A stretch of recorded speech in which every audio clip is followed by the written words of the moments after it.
Sejam todos muito bem-vindos ao Ministério das Duas Testemunhas de Apocalipse 11, e no altar dos Estados Unidos. Hoje é um feriado aqui, muitos viajam, é o Independence Day, é o dia da independência, dia 4 de julho. Então, muitos viajaram. Eu acredito que alguns irmãos não vão estar na sala hoje porque viajaram, mas que o Senhor os guarde no poderoso nome de Jesus. Nós vamos fazer um pequeno resumo do falar do Senhor para nós na sexta-feira, na vigília. E hoje, nós vamos abordar apenas 2 itens que nós consideramos extremamente importantes, e por causa do tempo, apenas 2 itens. O primeiro está relacionado com Jesus como o primogênito de toda a criação. E o segundo item está relacionado com os 2 cálices.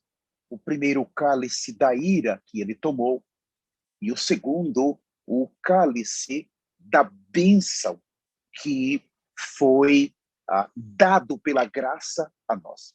E nós vamos finalizar essa comunhão com uma oração no poderoso nome de Jesus. Abra o seu coração. Vamos abrir então nossas Bíblias em Apocalipse capítulo 1, versículo de número 4. A los hermanos que hablan espanhol, muito bem-vindos. Apocalipse 1, 4, João, as 7 igrejas que se encontram na Ásia. Graça e paz a vós outros, da parte daquele que é, que era e que há de vir. Da parte dos 7 espíritos que se acham diante do seu trono, e da parte de Jesus Cristo, a fiel testemunha, o primogênito dos mortos e o soberano dos reis da terra. Nesses versículos, aqui, nós estamos entrando no livro de Apocalipse, e estamos vendo que nesse livro vai nos apresentar a pessoa de Cristo.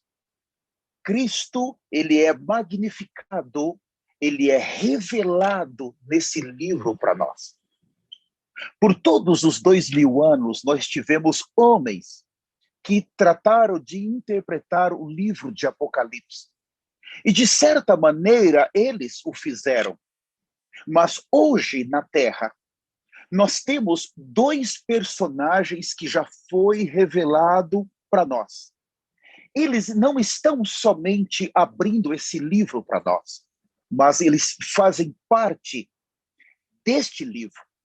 Em outras palavras, o que está escrito nesse livro fala da obra que Deus confiou para eles fazer. Ao receber a revelação de quem faz parte desse livro acerca da pessoa de Jesus, isso traz para nós grande confiança. Traz para nós grande gozo e desfrute. Aqueles que foram colocados nesse livro como os 2 personagens centrais, eles estão abrindo esse livro para os gentios, para a igreja dos gentios nessa era. Então, nós vamos ver como Cristo é apresentado de maneira tão subjetiva aqui. Nós vimos na semana passada Cristo sendo apresentado no versículo 4 como aquele que trouxe a graça e a paz. Nós vimos na semana passada que a graça está relacionada, tem a sua origem no Pai, mas ela veio no Filho. E ela está colocada, ela foi colocada nas 2 testemunhas de Apocalipse 11. Quando eles falam, a graça, ela flui do seu falar. E aqueles que recebem esse falar, eles estão recebendo paz. É muito fácil para alguém dizer eu tenho a graça e eu tenho a paz. Não está errado falar. Mas de acordo com essa revelação, somente aqueles que estão recebendo o falar por meio das duas oliveiras, é esse falar que está trazendo a graça e a paz para os que estão debaixo dessa nuvem. Não existe graça e paz na realidade para aqueles que não estão recebendo esse falar. Entendam, por favor. O Senhor, ele tem um canal na terra. Ele coloca por meio da sua palavra, por meio da sua palavra, é que a graça e a paz vai fluir para o seu corpo. Na época de Pedro, quando Pedro falava, a graça e a paz, ela fluía para aqueles que ouviam o apóstolo Pedro. No segundo centro de obra, depois de Jerusalém, cuidou Pedro. O segundo, que foi Antioquia, que cuidou Paulo. Quando Paulo falava, a graça e a paz fluía de Paulo para aqueles que ouviam o seu falar. Em Éfeso, quando o apóstolo João chegou, quando Deus falava por meio de João, a graça e a paz fluía de João para aqueles que o ouviam. Mas na conclusão dessa era, o Senhor escolheu as suas duas oliveiras. Quem está ouvindo essa palavra está desfrutando de Cristo como a graça e desfrutando de Cristo como a paz. Isso flui por meio da palavra. Sai palavra deles e entra em nós espírito. As minhas palavras são espírito e são vida.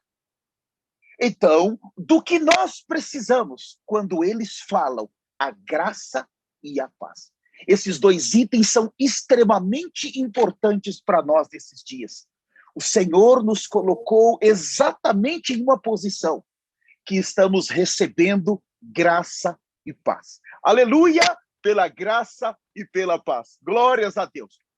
Esses são dois aspectos de Cristo. E nós vimos também da parte daquele que era, que é e que há de vir. Aqui nós temos a pessoa do Pai, do Filho e do Espírito Santo. Não vamos entrar nisso, nós já desfrutamos disso. E da parte dos 7 Espíritos de Deus, nós também já entramos forte nisso, que se acham diante do seu trono. Nós vimos a semana passada que mesmo que nós estejamos em uma situação caída, se existe arrependimento profundo e genuíno, nós fomos no fundo do poço. O Espírito aqui fala, os 7 Espíritos, eles estão diante do trono. Eles vão nos pegar naquele buraco, se há arrependimento genuíno, e eles vão nos levar para diante do trono de Deus. Aleluias, porque a meta dos 7 Espíritos, depois do nosso arrependimento, depois que vem o sangue do Senhor, nós somos justificados e nós somos reconciliados. É nesse momento que o nosso destino é diante do trono de Deus. Falem comigo, graças a Deus. No versículo 5... Graças a Deus. Aleluia. E da parte de Jesus Cristo, a fiel testemunha. Nós vimos a semana passada o primogênito dos mortos. Esse é o ponto que nós vamos considerar. Então, Cristo como a fiel testemunha, Cristo como primogênito dos mortos. Nessa semana eu creio que nós vamos ver e Cristo como soberano dos reis da terra. São aspectos que revelam a pessoa de Cristo para nós. E o Senhor, ele está falando de uma maneira tão profunda por meio dos seus profetas para nós. Oh, irmãos, que revelação tremenda. Então, o que quer dizer o primogênito dos mortos? Isso é muito significativo, algo novo. Eu estou chocado. Porque ele precisou ser o primogênito, quer dizer que ele precisou morrer aqui. Ele precisou morrer e ser o primeiro a ressuscitar. O primeiro a voltar para o Pai.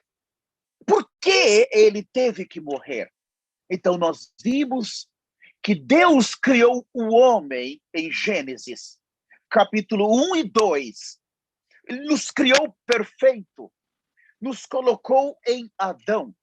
Adão, ele não é apenas um homem, mas Adão é uma grande semente. Dentro dessa semente foi colocado toda a humanidade. E de acordo com as pesquisas, mais de 100 bilhões de homens já passaram na face da Terra. Então, por meio de uma semente, Deus nos mostrou Adão. Nós víamos um homem e Deus via uma geração. Por isso que quando diz, façamos o homem, em Gênesis 1:26, o homem, ele é uma espécie. Assim como Deus disse, façamos os animais, é uma espécie. Façamos tudo o que Deus criou são espécies. O ser humano é uma espécie criada por Deus. Mas uma espécie diferente, nós vimos que ele não tem apenas um corpo e uma alma, mas ele também tem o espírito que foi formado pelo primeiro sopro de Deus. Nós somos uma criação diferente. Nós temos a eternidade dentro de cada um. Somente os homens podem e receberam e desfrutam da eternidade. Nós vimos também que por que é importante para nós sermos regenerados. Quando a queda ocorreu em Adão, nós escolhemos em Adão não a eternidade, porque a eternidade ela já está dentro de nós. Mas em Adão nós escolhemos aonde vamos passar a eternidade. Nós vimos que entrou o pecado, entrou a condenação e, por último, a morte. Oh, irmãos, nós caímos completamente. O nosso espírito passou a não mais ser usado por Deus, mas ele passou a adorar outras coisas. A nossa alma, ela agora conhece o bem e o mal, e ela se tornou independente de Deus, e o nosso corpo se tornou carne, Gênesis 6, versículo 3. Nós temos a nossa primeira queda dentro do jardim, com Caim, a segunda queda na alma. A primeira no jardim fala do espírito. Com Caim, quando ele matou Abel, ele exercitou a sua alma, fala da segunda queda na alma. Em Gênesis 6, o cruzamento dos filhos de Deus com as filhas dos homens. O meu espírito não habitará para sempre no homem, visto que ele se tornou carnal. A queda do espírito, da alma e do corpo. E nós chegamos em Gênesis capítulo 10, nós vimos a rebelião na Torre de Babel. Nós vimos que o homem que caiu do espírito na alma e no corpo, ele agora se tornou um rebelde. Ele está seguindo a Nimrod. Ele segue os ídolos. Ele segue as coisas carnais, porque ele se tornou carne. Ele é carne em todo o seu ser. Ele agora se declarou rebelde, totalmente contra Deus.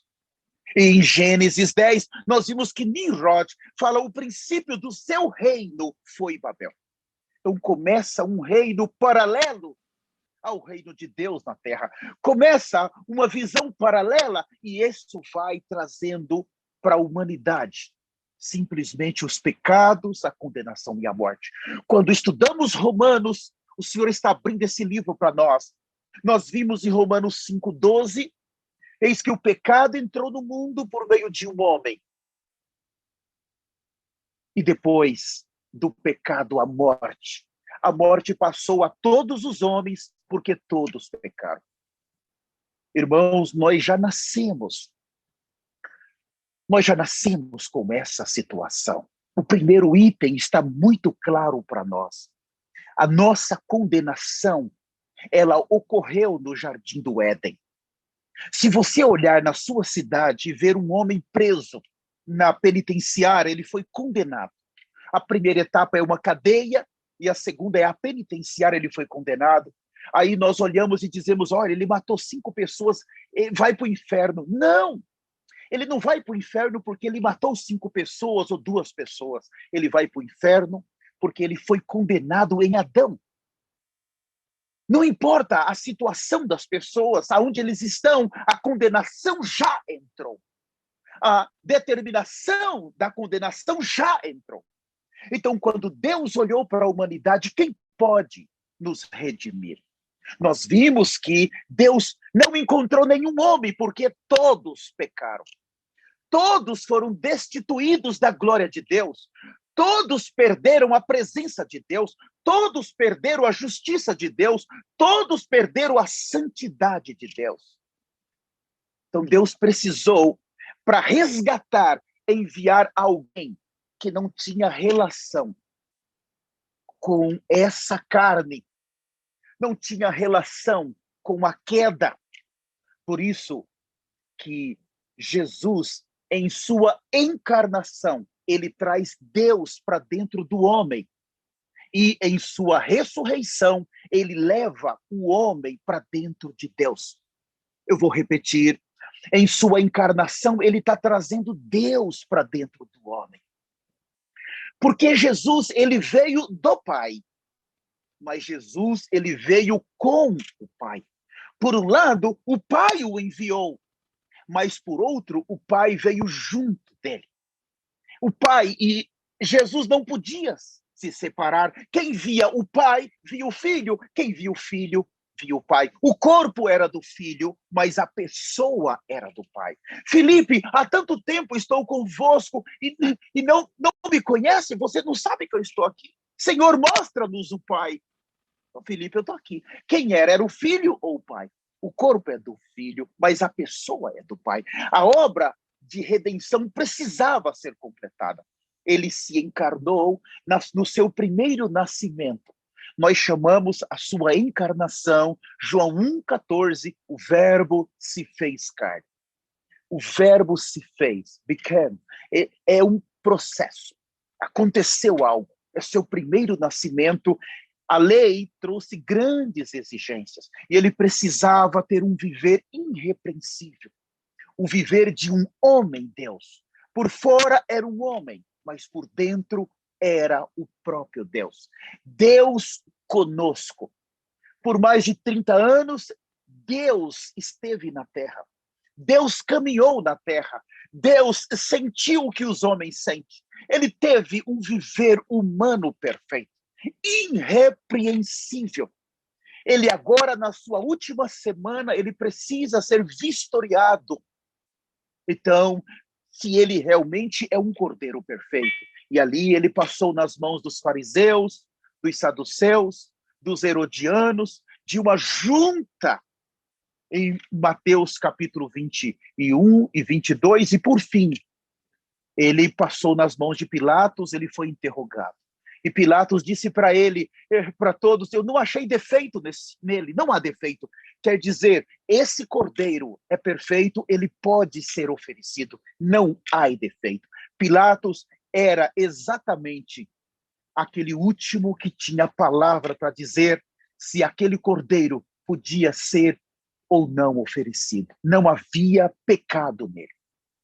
Veja, o foco ali era exatamente a nossa justificação. Eu gostaria de abrir com os santos o livro de Lucas. Por favor, Lucas, abram comigo o capítulo de número 22. Irmãos, esse capítulo foi aberto para nós de uma maneira totalmente nova. Lucas 22, nós vamos ler o versículo 39 a seguir. Fala assim: e saindo foi como de costume para o Monte das Oliveiras, e os discípulos o acompanharam. Chegando ao lugar escolhido, Jesus lhe disse: orai para que não entreis em tentação. Versículo 41, ele, por sua vez, se afastou cerca de um tiro de pedra e de joelhos orava, dizendo: Pai, se queres, passa de mim este cálice, contudo não se faça a minha vontade, sim atuou. Nós vimos algo aqui. Ele precisava vencer como um homem. Nesse momento de agonia, o pai colocou um cálice diante do seu filho. Um cálice amargo. Toda a humanidade, o pecado da humanidade que existia naquela época e o pecado que existe hoje. O pai colocou esse cálice para o filho beber.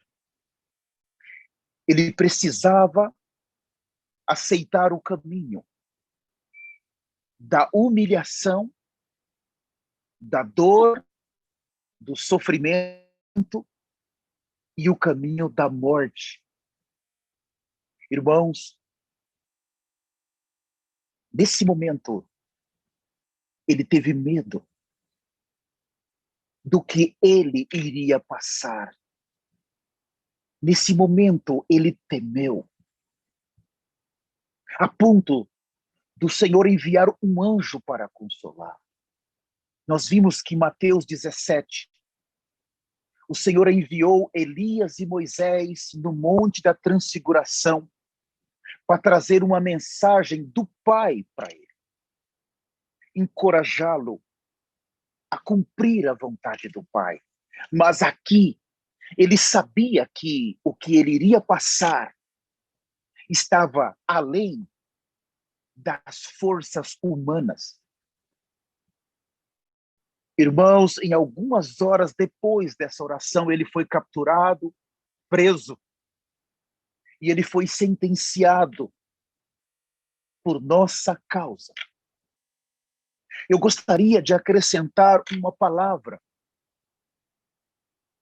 Quando eu olho para João capítulo 8, não precisem abrir a Bíblia, aquela mulher pecadora, adúltera. Os homens trouxeram aquela mulher e disseram: Senhor, segundo o costume da lei, essa mulher foi pega em adultério e ela precisa ser morta. Está escrito na lei. O salário do pecado é a morte. Então, e tu, o que nos dizes? O Senhor disse: aquele que não tem pecado, atira a primeira pedra. Então, os homens foram tocados em sua consciência, jogaram aquelas pedras e eles se foram. E então aquela mulher ficou ali no chão e o Senhor disse: mulher, aonde estão os teus acusadores? Claro, existe várias versões, eu estou seguindo uma versão que eu uso mais. Ela disse: Senhor, se foram. Ele disse: olha, se ninguém te acusou, tampouco eu, vá e não peques mais. A pergunta é, enquanto o Senhor estava vivo, ele poderia perdoar pecados? Sabe, quando eu vi essa semana sobre primogênito dos mortos, quanta luz nova eu recebi. Irmãos, é muita, eu não tinha visto dessa maneira. Enquanto ele estava vivo, ele poderia perdoar o pecado daquela mulher? Se você for considerar, não. Ele não poderia perdoar o pecado de ninguém. Porque a lei exigia derramamento de sangue para a remissão de pecados. Mesmo como o cordeiro, enquanto ele estava vivo, o seu sangue ainda não tinha sido derramado. Mas quando ele olhou para aquela mulher e disse: mulher, eu também não te condeno. Ele estava dizendo, em outras palavras: mulher, eu vou te perdoar aqui, mas eu não posso fazer isso. A lei diz que é preciso derramar sangue. Mas eu vou fazer assim: eu não adulterei, você adulterou. Eu não pequei, você pecou. Eu não menti, você mentiu. Mas eu vou, daqui a algumas semanas, cumprir a lei. Eu vou subir naquela cruz, em teu lugar. Eu vou ocupar o teu lugar, porque a lei disse que se você pecou, você tem que morrer. Eu não quero que você morra. Eu vou no teu lugar. Eu não quero que você sofra. Eu vou sofrer no teu lugar. Mulher, o que você teria que passar seria muito doloroso. Não te preocupes, eu vou perdoar os teus pecados, mas porque eu preciso cumprir toda a lei, eu vou te substituir na cruz. Quando ele chegou nesse horário de ter medo, de temer, amados irmãos que estão nessa sala, aquela mulher estava ali, ele precisava substituí-la. Eu e você que nem nascidos, 2000 anos atrás, ele também olhou para nós e decidiu substituir-nos. A condenação entrou, nós não teríamos nenhuma chance de passar a eternidade com Deus. Aqueles chicotes que arrancaram o couro das suas costas, nós vimos. Aquela humilhação, os buracos das suas pernas, nos suas mãos, a coroa de espinho. As duas testemunhas nos disseram: o sofrimento de Jesus foi muito grande. Eles nos disseram que a humilhação que ele passou foi muito grande. Eles nos disseram que o cálice que ele bebeu foi um cálice extremamente amargo. Pensa, os olhos do Pai, pensa o coração do Pai ao colocar o filho em uma situação não só de humilhação, mas de profunda dor, sofrimento. Irmãos, os romanos foram extremamente cruéis com o nosso Messias. Eles não pouparam. E não apenas porque a morte de cruz era uma morte extremamente humilhante. O nosso Senhor, ele sofreu demais. O Pai sofreu com ele. O Pai deu um cálice para ele beber. O Pai deu esse cálice da ira. A ira, vejam bem, estava sobre a humanidade. A ira estava sobre Adão. A ira estava sobre os descendentes de Adão. A ira estava sobre o pecado. A ira estava sobre Satanás, estava sobre o mundo. Estava sobre as filosofias, as tradições, as culturas. Estava sobre toda a humanidade caída. E não apenas daquela época, mas de hoje. E o Pai juntou tudo aquilo, colocou num cálice e falou: bebe, filho. Irmãos, ele tomou o cálice da ira e nos deu o cálice da graça, o cálice do amor, o cálice da misericórdia. É nesse momento que nós temos o sangue da nova aliança. A nova aliança, ela exatamente não foi feita com sangue de animais, porque o sangue dos animais da época da lei, eles não removiam o pecado, eles cobriam somente. Mas com o sangue do Filho. E isso custou muito caro para Deus. Isso custou muito caro para o Filho. E nós vimos essa semana que agora, na eternidade, depois da sua ressurreição, nós temos a sua ascensão e nós temos a sua entronização. Mas o Filho, quando ele foi revelado para os dois mais poderosos profetas do Senhor, ainda dentro da eternidade, as suas mãos seguem furadas, os seus pés seguem furados, as suas costas seguem com deformidade. Mesmo na eternidade, o seu corpo glorificado tem defeito, está com defeito. E o Pai, quando ele olha para o Filho, Na sua ascensão, o Filho pingou da gota do seu sangue na tampa do propiciatório. E ele fez uma expiação, não apenas pelos pecados da humanidade, mas o seu sangue, ele está expiando toda a eternidade, tudo que está dentro dos céus. E nós vimos que o Pai vê o sangue do Filho na tampa daquele propiciatório que está nos céus. Mas há dois aspectos aqui. O primeiro está relacionado com um viver de arrependimento. Eu recebo o Senhor e nós temos que admitir isso, eu e você. Não vamos ser... Temos que abrir nosso coração. Nós recebemos o Senhor, fomos regenerados, fomos justificados e reconciliados. Mas voltamos a cair no pecado. E não foi uma vez. De acordo com o tempo que nós temos de cristão, nós seguimos pecando. Seguimos em transgressão. Nós pisamos na graça. Nós desprezamos a graça. Nós desprezamos a nova aliança. E muitos nos ensinaram o errado, inclusive eu fiz isso. Ensinar coisas que eu abri precedente para os irmãos pecarem. Abri precedente para os irmãos pisarem na graça, desprezarem a nova aliança.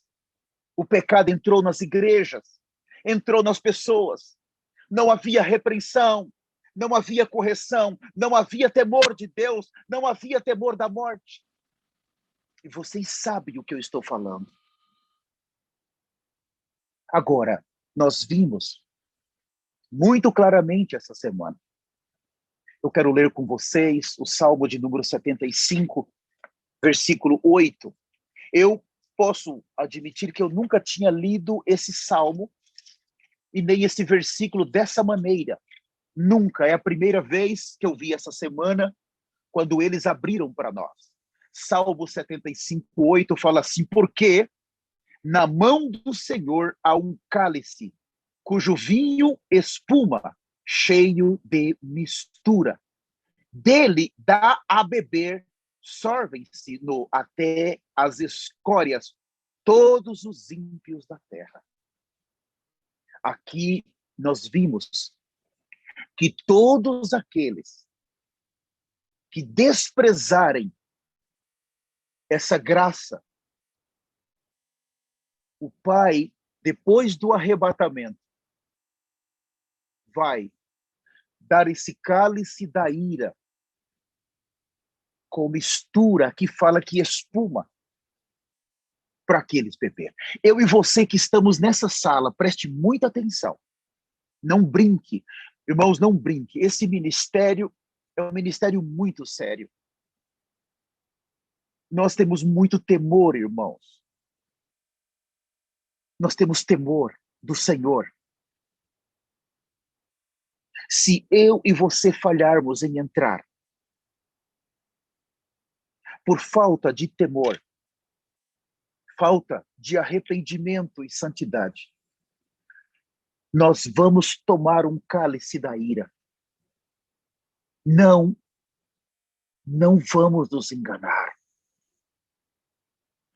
Toda a ira de Deus está nesse cálice.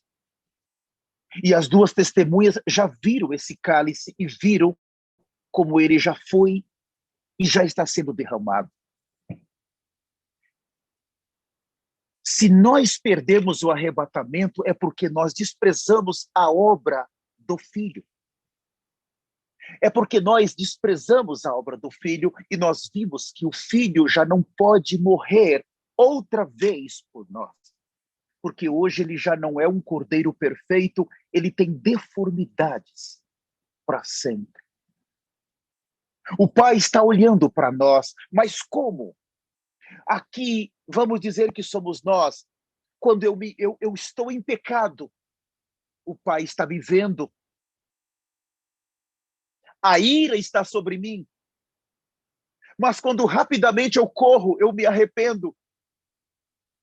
eu confesso publicamente, eu me arrependo profundamente. Irmãos, o sangue vem sobre mim. A minha justiça é como um trapo. Eu pequei, eu fico tentando me justificar, culpando os outros, culpando a esposa, culpando o esposo, culpando os irmãos. Todos estão culpados, menos eu estou. Essa justiça é podre, é uma folha de figueira, ela vai murchar. Deus vai ver exatamente o pecador. O pecador. Segundo, Deus vai ver exatamente o pecado. Mas quando eu corro em humilhação profunda, em arrependimento, vem o sangue. Isso fala justificação. O sangue me cobre, o sangue me tampa, e quando o Pai olha, ele não está vendo o pastor Soares Sênior, ele está vendo o sangue de Jesus. Isso é a nossa justiça. Cristo como as nossas vestes de justiça. Aí está o New Covenant, a nova aliança. Aí está a graça. Aí está a paz. É quando o arrependimento profundo surge e a justificação vem. Aí está a graça e paz. É aquela saudação, aquele cumprimento do próprio Deus para aqueles que vivem dessa maneira. Porque quando a justificação vem sobre nós, o sangue vem sobre nós, o Pai olha para aquele pecador vestido da justiça de Cristo. Ele está totalmente justificado. É aí que começa o processo da renovação da nossa mente. Enquanto estamos justificados, é aí que começa o processo da iluminação do nosso ser. É aí que começa o processo da transformação do nosso viver. É aí que começa o processo da conformação do nosso Cristo. É aí que está o processo da glorificação, que é o último item dessa salvação preciosa que o Senhor deu para nós. Esse aspecto do cálice da bênção e da ira. Eu gostaria agora de entrar na segunda parte da nossa comunhão, e eu vou finalizar em breve, agora no aspecto subjetivo, em nosso viver diário. Vamos abrir então, nesse momento, Gálatas 2:19.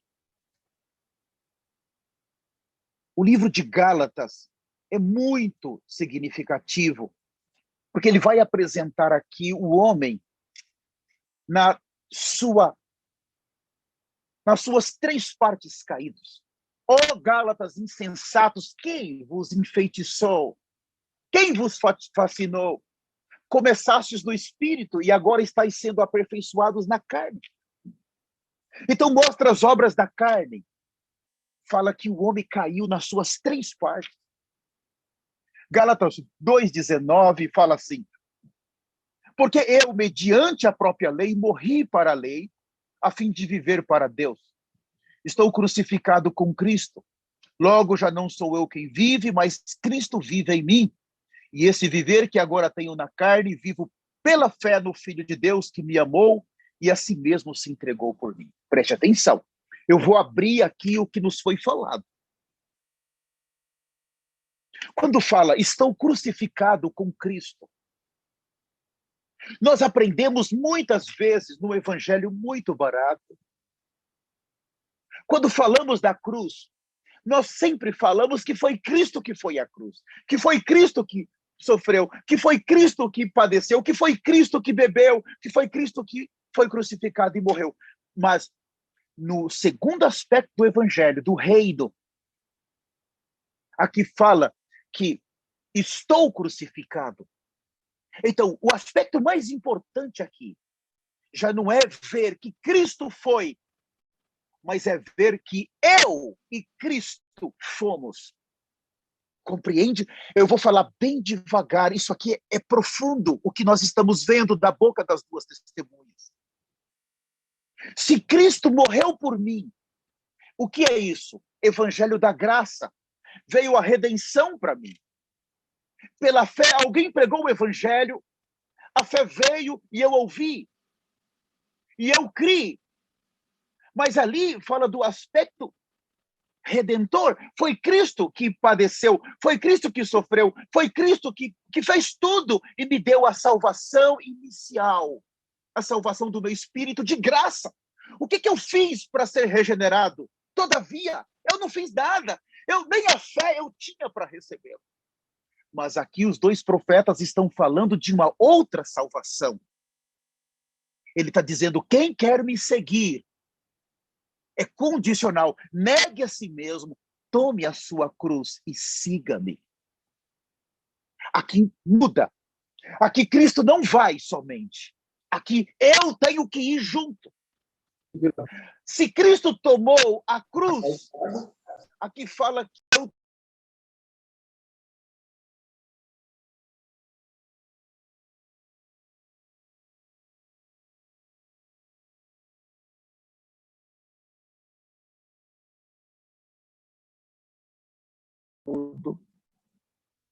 Amém. Eu creio que está bom. Vocês estão me ouvindo? Amém, amém. Obrigado. Agora sim. Obrigado, irmãos. No primeiro aspecto da salvação, é Cristo que faz.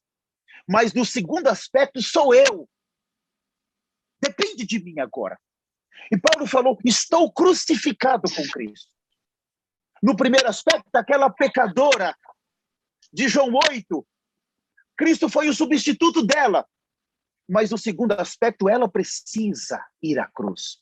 Ela tem que ir à cruz. Aqui mostra que o Senhor está nos restringindo nessa etapa final. Tomar a cruz já não pode ser mais só um ensinamento para nós. Por que eu preciso me arrepender? É porque eu não tomo a cruz adequadamente. É porque eu não morro adequadamente. Então, por eu ainda estar tão vivo, é que eu preciso tomar a cruz. Irmãos, nós vimos essa semana em Romanos capítulo 7, semana passada, do velho marido, não precisem abrir. O velho marido, no capítulo 7, fala que enquanto a mulher casada, ela está ligada pela lei ao marido, mas quando esse marido morrer, a mulher fica desobrigada da lei do marido e assim ela pode contrair novas núpcias. Mas enquanto o marido viver, enquanto ele estiver vivo, ela será chamada adúltera, se contrair novas núpcias. Então ali nós temos o único funeral que tem que ser comemorado com festa. Em funeral é normal que as pessoas chorem, mas a morte desse velho marido, que não quer que nós tomamos a cruz, precisa ser considerada, tem que ter uma celebração. E Romanos capítulo 8, os dois profetas falaram para nós. Ali fala da lei do Espírito da vida. Não há mais nenhuma condenação para os que estão em Cristo Jesus, que não vivem segundo a carne, mas segundo o Espírito. Porque ali mostra, a lei do Espírito da vida te livrou da lei do pecado e da morte. Então o Espírito, quando ele chega em Romanos 8, quem é ele? Ele é o novo marido de Romanos 7. Quando aquele velho marido morre em nós, o Espírito se manifesta, já não há mais condenação. Não temos mais condenação, isso fala de uma justificação absoluta. Eu vivo na terra, mas eu estou sendo arrebatado pelo viver de arrependimento, de tomar a cruz, de sangue, de santidade, de justiça. Eu estou na terra, mas dia a dia eu estou como Enoque, eu já estou sendo arrebatado pouco a pouco. E Romanos fala de reinar em vida. Eu já começo a reinar em vida quando estou crucificado com Cristo. Por favor, rapidamente, o meu tempo está acabando. Abram em Colossenses, capítulo 3. Colossenses, capítulo 3, também nos foi lido, esses versículos são muito preciosos hoje. Colossenses, capítulo 3. Abram comigo a partir do versículo 1, fala assim. Portanto, Se fostes ressuscitado juntamente com Cristo, buscai as coisas lá do alto, onde Cristo vive assentado à destra de Deus. Pensai nas coisas lá do alto, não nas que são aqui da terra. Porque morrestes e a vossa vida está oculta juntamente com Cristo em Deus. Aqui ele está mostrando um segundo aspecto da morte. Se fostes ressuscitados juntamente com Cristo. Então, em Efésios 2, nós morremos. Mas em Colossenses 3, nós ressuscitamos. Vocês percebem isso? Se fostes ressuscitados juntamente com Cristo, a morte não pode deter alguém que está justificado. A morte não pode. Hoje nós vimos que quando Satanás, ele usou a palavra aquele lá de baixo, quando ele tentou fazer mal a Jesus, como um raio veio e o arrancou do inferno, o arrancou do Hades. A ressurreição, ela precisa ocorrer. Como isso acontece em nosso viver?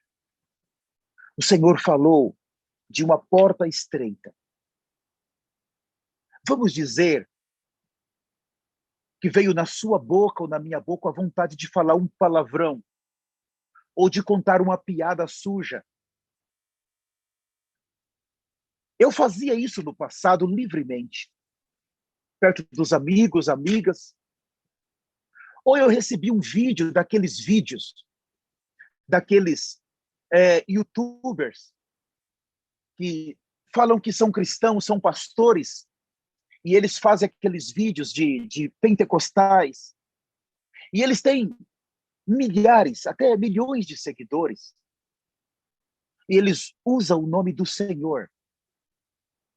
Eles usam o nome do Senhor para banalizar esse nome. Então você recebe um daqueles vídeos, e você vê aquele vídeo e você dá muita risada, e depois você não fica só para ti. Você vai passar esse vídeo para outras pessoas, outros que você considera teus amigos. Você percebe a gravidade? Primeiro eu vejo, depois eu escuto, depois eu me alegro, depois eu falo para os outros, eu envio. Isso é um pecado sem precedente, porque o nome do Senhor tem sido banalizado no meio dos filhos de Deus. Por causa dessas coisas. Agora, o que é morrer com Cristo? Quando você recebe algo assim, você não abre. No passado você abria, você se alegrava. Mas você viu que em Apocalipse 1:4 fala graça e paz. E se eu tenho Cristo como a graça, eu tenho a paz se eu fizer a vontade do Senhor. Por que eu não preciso dessa alegria? Eu não preciso da alegria de estar rindo, alguém banalizando o nome do Senhor e eu estar dando risada e ainda passando para os outros. Por que eu vou ser um transmissor dessas coisas? O que é viver uma vida crucificada é quando você rejeita isso. Você entende? Você está entendendo a gravidade?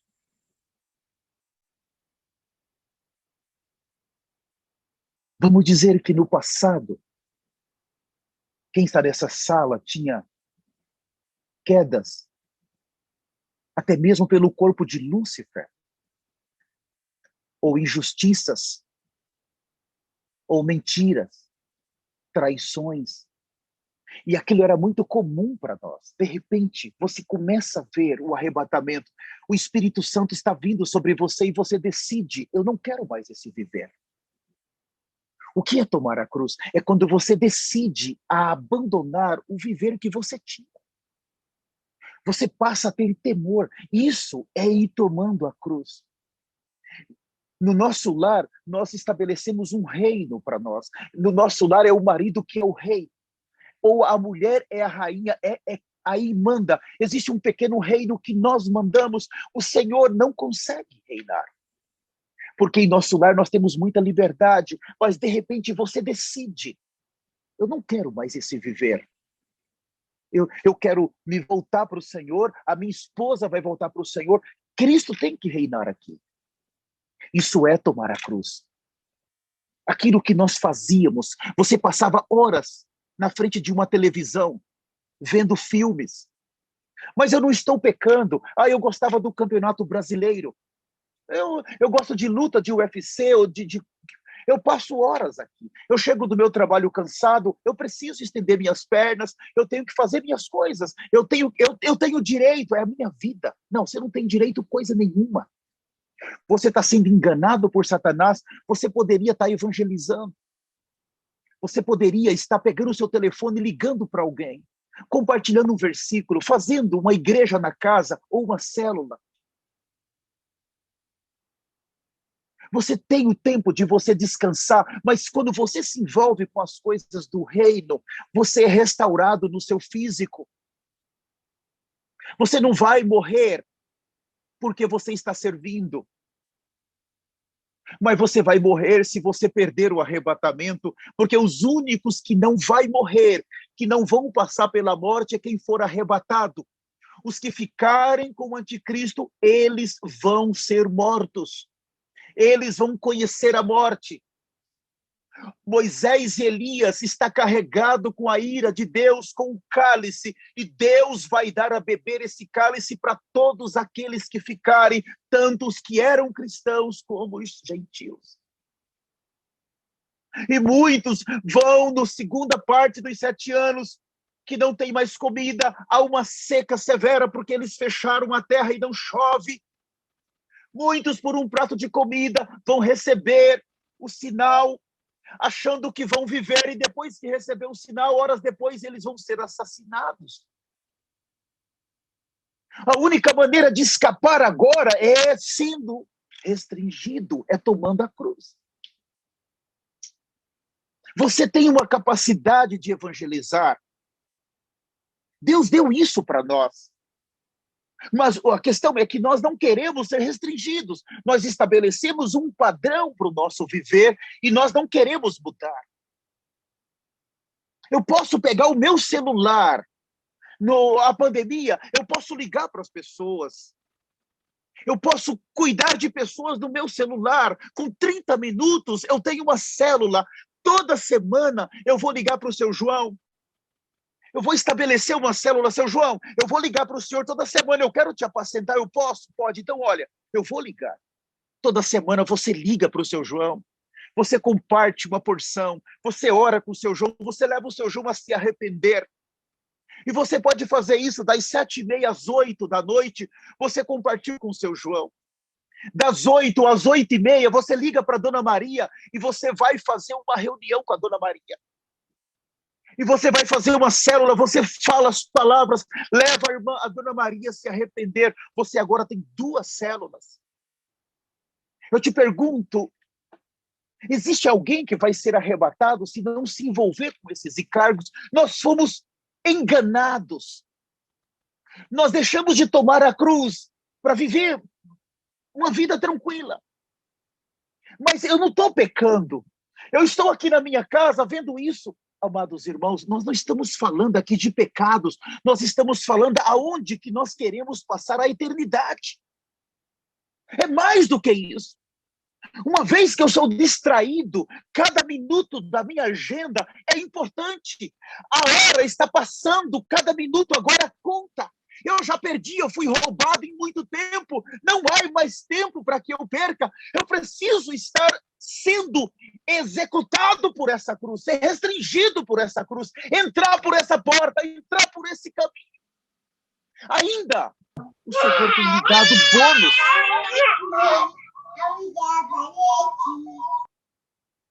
Existe bônus. Nós estamos nos bônus. Vocês viram agora os 2 profetas do Senhor abrir os céus no Quênia. Aquilo é chocante, irmãos. Já eu creio que a 10ª vez. Se você abrir Apocalipse 11, vai dizer que eles têm poder para abrir os céus e para fechar. Arcebispo Sênio Marco Niso simplesmente passou um relatório que não estava chovendo, que estava uma seca. Havia um orfanato, havia uma situação, as crianças iam ter dificuldade. Eles simplesmente falaram, olha, vem para cá. Eu estou resumindo, tá? Amanhã, no culto global, nós vamos abrir os céus de uma maneira simples, conversando. E no culto global, eles começaram a falar daqui a pouco. Oh, você me lembra, Marco, nisso, que a gente vai abrir os céus, como se fosse para ir lá na loja com dinheiro comprar um móvel, eu tenho dinheiro, vamos abrir os céus. Isso não é brincadeira. E no meio do serviço, eles falaram, oh, não se preocupem, vocês já viram o vídeo, nós vamos abrir os céus, vocês vão ter uma lavoura, vocês vão ter uma colheita, tá? Assim, conversando. Como se fosse fácil, irmãos, como se estivessem tratando de algo corriqueiro do dia a dia. Simplesmente levantaram a sua mão profética e fizeram uma oração, eles não se esforçaram. Se você vê o vídeo, eles não estão gritando, eles não estão pulando, clamando, Deus, Deus. Irmãos, existe um nível de conexão com os céus que não existiu nesses últimos 2000 anos na Terra. Ele simplesmente levanta e determina no nome de Jesus. Enquanto estão falando, os céus obedecem. Mas ali fala que eram alguns meses. Alguns eu ouvi falar que era março, junho, julho, outros, vamos dizer que fosse 3 meses que não estava chovendo. Ou 4 meses, a lavoura inteira estava se perdendo, e o Quênia é um país pobre. Pensa, o que vai ser 3 anos e meio sem chuva, irmãos. Não são alguns meses, está falando de 3 anos e meio. Se nós caímos naquele período, da onde vai sair as grandes produções de grãos? Está no Brasil. É um dos grandes produtores do mundo, Brasil, Argentina, Estados Unidos. Eles suprem grãos para todo o planeta Terra. De acordo com as pesquisas, o Brasil alimenta por dia 1 bilhão de pessoas. Os seus grãos vai para 1 bilhão de pessoas por dia. Essa seca que vai ser liberada pelas 2 testemunhas de Jerusalém vai afetar os céus do Brasil. Não vai fechar o Brasil, os céus, vai fechar o planeta Terra. Eles tanto podem abrir os céus, como eles podem fechar os céus. No Quênia, eles abriram, mas durante os 3 anos iniciais, eles vão fechar. Os únicos que vão ter grãos para comer vai ser controlado pelo anticristo. E aqui o Senhor está dizendo sobre se morremos com Cristo. Eu preciso viver uma vida de restrição. Se você assistia 4 horas de filme, futebol brasileiro, eu vou te dar um conselho. Você precisa tomar um pouco mais a cruz, não dá mais tempo. Eu não estou te proibindo, nesse ministério a gente não proíbe os irmãos de nada. Mas eu estou te dando um conselho. Eu acho melhor você começar a funcionar. Eu estou implorando para você. O tempo acabou. O tempo acabou. Se nós tínhamos tempo de fazermos festas, perdemos horas. O tempo acabou. Nós não podemos brincar com isso mais. Agora é hora de arrependimento e pregar o evangelho. Se envolva imediatamente em cuidar de pessoas. Se envolva imediatamente com a sua santidade. Isso é a cruz. Esse é o viver da cruz. Estabeleça um altar na sua casa, urgente, de oração. Ali você vai falar com o Senhor. Ali você vai chorar com a sua família. Ali você vai ouvir o Senhor. Ali você vai ler a sua palavra. O Senhor vai falar com você. Você tem que estabelecer isso urgentemente. Nós já ouvimos muitas vozes. Não dá mais tempo. Por isso que fala que o Senhor vai vir como ladrão para a maioria dos cristãos. Porque eles não estão esperando. Estão com uma vida bem cômoda, bem tranquila. É festas, é passeios, é férias. Esse é um tipo de vida, não, eu mereço, tá tudo bem, eu mereço. Quem foi que disse? Em uma época de guerra, irmãos, a noiva de Cristo, ela introduz o arrebatamento lutando. Ela está lutando. Ela termina a obra lutando por amor. Ela é arrebatada no meio da luta. E no meio de uma luta, um soldado não se envolve com as coisas dessa vida. Não perde tempo. Aqui fala, buscai as coisas lá do alto. Se existe as coisas lá do alto, é porque existe as coisas aqui da terra. E o Senhor está dizendo, precisa buscar as coisas lá do alto. Para de estar tão influenciado com as coisas aqui da terra, perdendo horas. Falta tão pouco para nós sermos introduzidos na eternidade. Eu quero ler o último versículo, meu tempo já acabou. Peço desculpa para os irmãos. 2 Coríntios, capítulo 4, versículo 7, fala assim. Repetindo, 2 Coríntios, capítulo 4, versículo 7. Eu vou ler rapidamente, não vou gastar tempo aqui por causa do meu tempo. Temos, porém,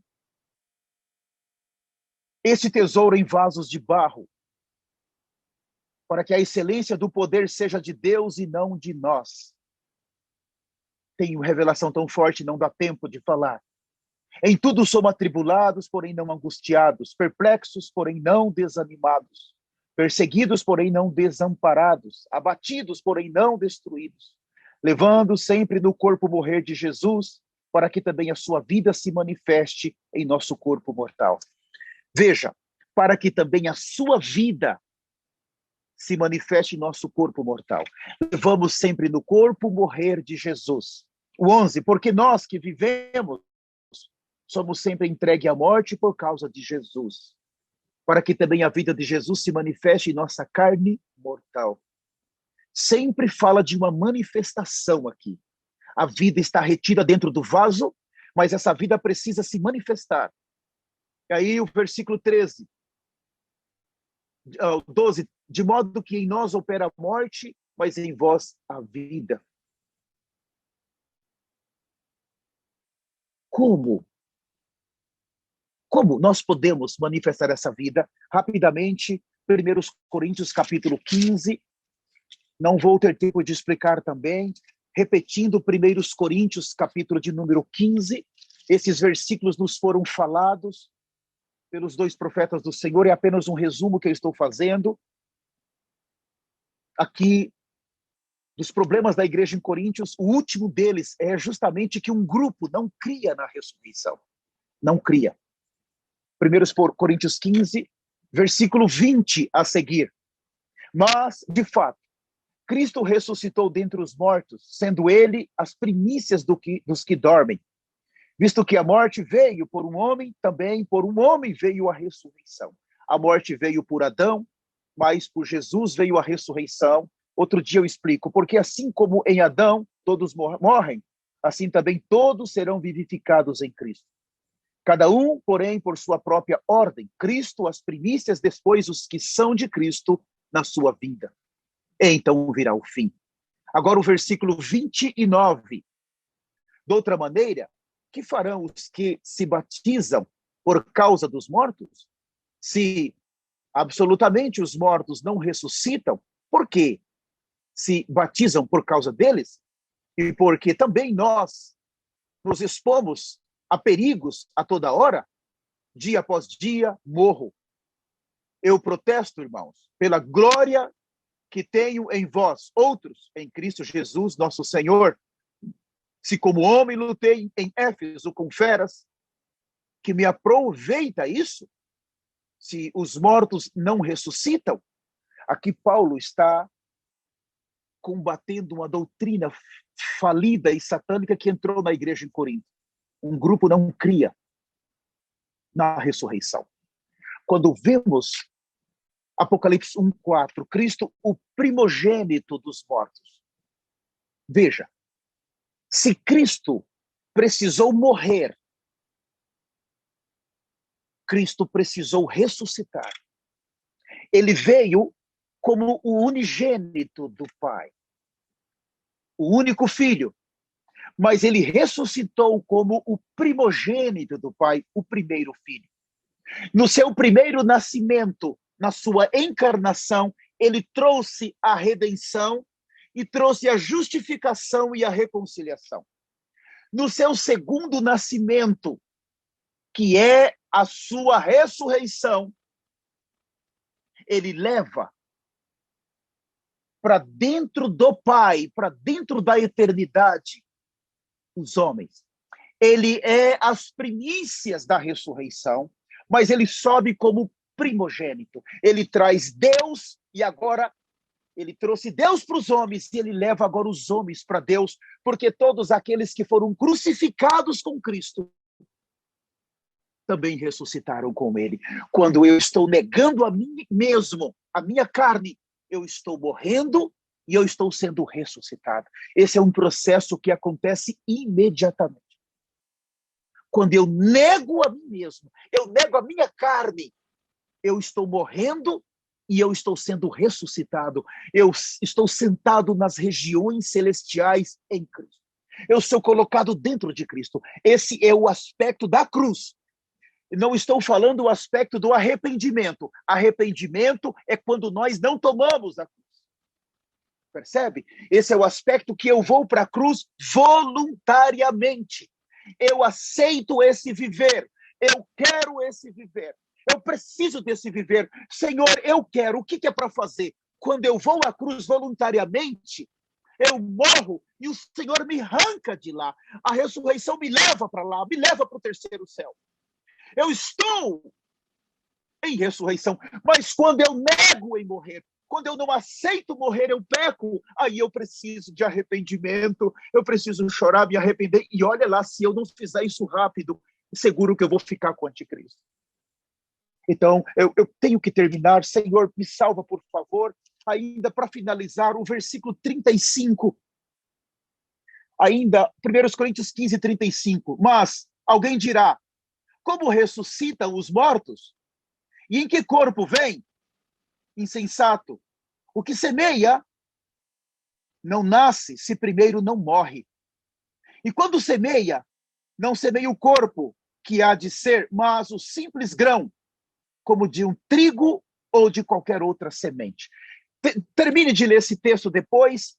O que isso quer dizer? Se você joga um grão de trigo na terra, aonde está a ressurreição? Está exatamente manifestada quando a casca do grão, ela apodrece, ela morre. Dentro daquela casca contém uma vida. Aquela vida está retida dentro daquela casca. Mas quando você joga na terra, em alguns dias, aquela casca, ela vai ficar podre. E no momento que ela morre, ela libera a vida de ressurreição. Paulo falou, nós vimos, ele falou, dia a dia morro. Ele estava sendo jogado na terra constantemente, porque ele precisava liberar essa vida para outras pessoas. Ele precisava experimentar a ressurreição. Ele precisava experimentar esse desfrute da ascensão, esse desfrute da entronização. Em Efésios nós vimos também que nós somos ressuscitados, estamos sentados. No momento que eu me submeto a essa orientação e eu passo a viver uma vida de restrição, o Espírito Santo vem. A morte opera constantemente em meu ser. Por quê, amados? Porque eu nego a minha carne. Eu já não aceito viver como antes. Eu saía para a rua. E quando eu ia para a rua, eu ficava olhando para uma mulher. Eu entrava no mercado sem temor, eu olhava para um homem. Ou eu ficava observando as coisas. Ou vídeos pornográficos, homem pelado, mulher pelada. Ou eu mentia com facilidade, ou roubava com facilidade. Ou eu era injusto com facilidade. Eu já não consigo mais. Eu não quero mais fazer isso. Eu já detesto isso, o pecado fede. Eu não aceito mais uma vida pecaminosa. Eu não quero o pecado da minha casa. Eu não quero o mundo da minha casa. Eu não quero as coisas erradas do meu viver. O que é isso? Eu estou morrendo, mas eu estou experimentando a ressurreição. A santidade veio por essa vida de ressurreição. Eu não posso continuar mais. Eu quero dizer para você, por favor, ouça a palavra que está sendo falada. Vamos dar atenção a essa palavra que está sendo dada para nós. Essa palavra está gerando o remanescente que vai governar a terra. Vamos abandonar toda a carne, toda vida fácil, vida cristã caída, pecaminosa. Não aceita, tolerância zero ao pecado.